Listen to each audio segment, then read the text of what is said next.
Good morning. This morning I'm going to read out of my favorite book. And we're going to read from Genesis 7. I'm going to read the chapter and I'll give a few brief comments. Okay. And the Lord said unto Noah, Come thou and all thy house into the ark, for thee have I seen righteous before me in this generation. Of every clean beast thou shalt take to thee by sevens, the male and his female, and of beasts that are not clean by two, the male and his female. Of fowls also of the air by sevens, the male and the female, to keep seed alive upon the face of all the earth. For yet 7 days, and I will cause it to rain upon the earth 40 days and 40 nights, and every living substance that I have made will I destroy from off the face of the earth. And Noah did according unto all that the Lord commanded him. And Noah was 600 years old when the flood of waters was upon the earth. And Noah went in, and his sons and his wife and his sons' wives with him, into the ark because of the waters of the flood. Of clean beasts and of beasts that are not clean, and of fowls and everything that creepeth upon the earth, there went in 2 and 2 unto Noah into the ark, the male and the female, as God had commanded Noah. And it came to pass after 7 days that the waters of the flood were upon the earth, and in the 600th year of Noah's life, in the 2nd month, the 17th day of the month, the same day were all the fountains of the great deep broken up, and the windows of heaven were opened. And the rain was upon the earth 40 days and 40 nights. In the selfsame day entered Noah and Shem and Ham and Japheth, the sons of Noah, and Noah's wife, and the 3 wives of his sons with them into the ark.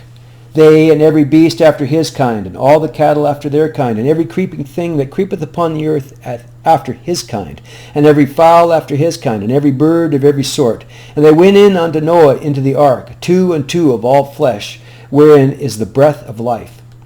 And they that went in male and female of all flesh, as God had commanded him. And the Lord shut him in.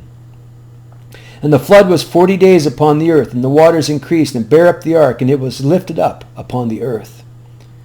And the waters prevailed, and were increased greatly upon the earth, and the ark went upon the face of the waters. And the waters prevailed exceedingly upon the earth, and all the high hills that were under the whole heaven were covered.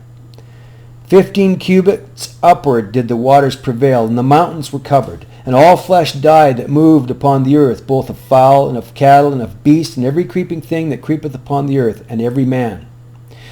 All in whose nostrils was the breath of life, of all that was in the dry land, died. And every living substance was destroyed, which was upon the face of the ground, both which was upon the face of the ground, both man and cattle, and the creeping things, and the fowl of the heaven, and they were destroyed from the earth. And Noah only remained alive, and they that were with him in the ark. And the waters prevailed upon the earth 150 days. Wow. That's quite something.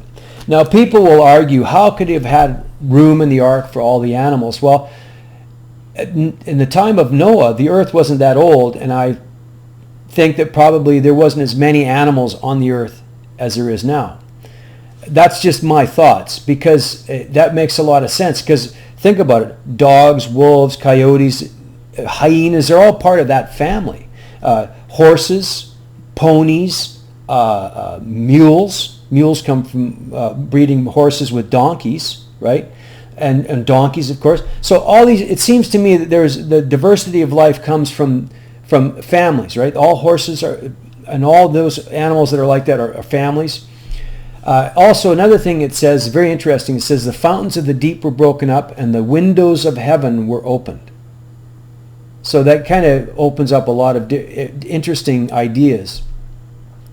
And the 40 days and 40 nights, that's important too, because when Jesus went into the desert and fasted, he fasted for 40 days and 40 nights. So for some reason that 40 days and 40 nights is a very important number in the Bible. So these are things to think about. And I'm not trying to explain anything. I just wanted to read it and for people to try and question it and ask themselves questions. Because the best place to ask questions is of ourselves.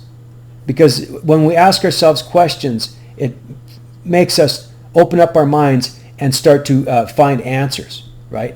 That I heard it explained as your subconscious is like a genie. Remember the story of the genie? And you rub the lamp and the genie would come out, and then you'd ask for something, whatever you wanted, the genie could give you.